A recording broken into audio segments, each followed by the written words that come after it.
Praise the Lord. சௌந்தரியம் வஞ்சனையுள்ளது, அழகும் வீண். யெகோவாவுக்கு பயப்படுகிற பெண்ணே புகழப்படுவாள். ஹல்லேலூயா.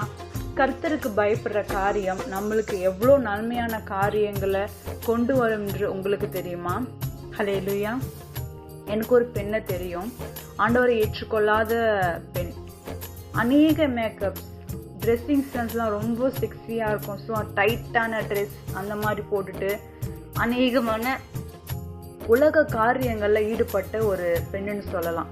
அடுக்கடுக்கா பொட்டு வச்சுட்டு ரொம்ப தெய்வ பக்தின்ற மாதிரி ஒரு வாழ்க்கை வாழ்ந்துட்டு சும்மா தெய்வ பக்தின்றவங்க அநேக தெய்வ பக்தியாக வாழ்கிறாங்க. ஆனால் அவங்கள உள்ளுக்குள்ளன்னு பார்த்தா அந்த பக்தின்றது கிடையாது, அந்த பயமுன்றது கிடையாது. ஏதோ பேருக்கு வாழ்கிற வாழ்க்கை அநேகர் வாழ்ந்துட்டு தான் இருக்காங்க. அந்த மாதிரி வாழ்கிற ஒரு பெண், இஷ்டத்துக்கு திரியறது, அநேகமாக சுற்றுறது, ஹெல்த்தை பற்றி கவலை இல்லை, என்ன வேணால் சாப்பிட்லாம், குப்பைத்தொட்டி மாதிரி அநேக இஷ்டத்துக்கு சாப்பிட்டுட்டே இருக்கிற மாதிரி ஒரு சகோதரி. ஸோ அந்த மாதிரி ஒரு வாழ்க்கை வாழ்ந்துட்டு இருந்தாங்க.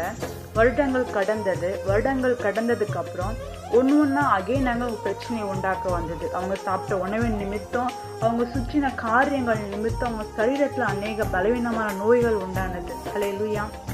யெகோவாவுக்கு பயப்பட பயம். ஹல்லேலூயா.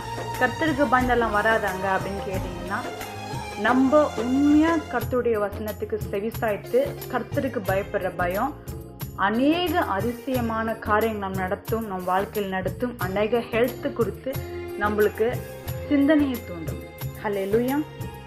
எப்படின்னா, உங்கள் சரீரம் தேவனுடைய ஆலயமாக இருக்குன்னு சொல்லி வேதம் சொல்லுது.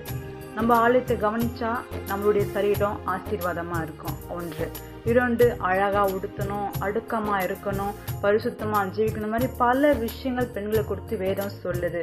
கர்த்தருக்கு பயந்தோடைய வார்த்தையை நம்ம கை கொள்ளும் பொழுது அநேக அற்புதமான ஆசீர்வாதங்கள் நம்மளுடைய வாழ்க்கையில் உண்டாகும் பொழுது நம்ம மட்டும் இல்லை, நம்மளுக்கான ஆரோக்கியம் மட்டும் இல்லை, பிறரையும் நம்ம ஆசீர்வாதத்தை நடத்த முடியும். ஹல்லேலூயா. தேவன் ஒவ்வொரு பெண்ணுகிட்டையும் விரும்புறது அந்த நல்ல காரியம்தான். இந்த நாளில் உங்கள் வீட்டு பெண்களுக்கோ இல்லை உங்களுக்கோ நீங்கள் ஆண்டவரோடு ஜெபிக்கும் பொழுது தேவன் உங்களுக்கான அற்புதமான காரியங்களே செய்ய வல்லவராக இருக்கிறார். ஹல்லேலூயா. என்னோடு சேர்ந்து ஜெபிக்கிறீங்களா? அன்பின் தேவனாகிய கர்த்தாவை துதிக்கிறோம், ஸ்தோத்திரிக்கிறோம் சுவாமி. உன்னதமான தேவனை நன்றி செலுத்திக்கிறோம் அப்பா. இந்த நாளையும் தகப்பனே ஏசப்பா, பெண்களுக்காக ஜெபிக்கிறோம். பெண்கள் நல்ல ஒழுக்கத்தையும் நல்ல வாழ்வையும் எங்களுக்கு எழுதி கொடுத்துருக்கிறீர் சுவாமி. தவறான வழியில் போனால் எந்த மாதிரி காரியங்கள், நல் வழியில் போனால் எந்த மாதிரி காரியங்கள் நேரிடும் என்பதை நீங்கள் எங்களுக்கு எழுதி கொடுத்துருக்கீங்க ராஜா. உமக்கு நன்றி செலுத்துகிறோம். உடைய பரிசுத்தமான பாதையில் ஒவ்வொரு பெண் பிள்ளைகள் நடத்தும்படி நாங்கள் ஜெபிக்கிறோம்.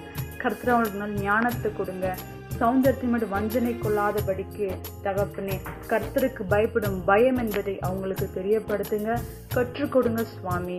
ஒவ்வொரு ஆத்துமாக்களையும் தொடுங்க, பாதுகாத்துக் கொள்ளுங்க. இயேசு கிறிஸ்துவின் நாமத்தில் ஆமென். God bless you.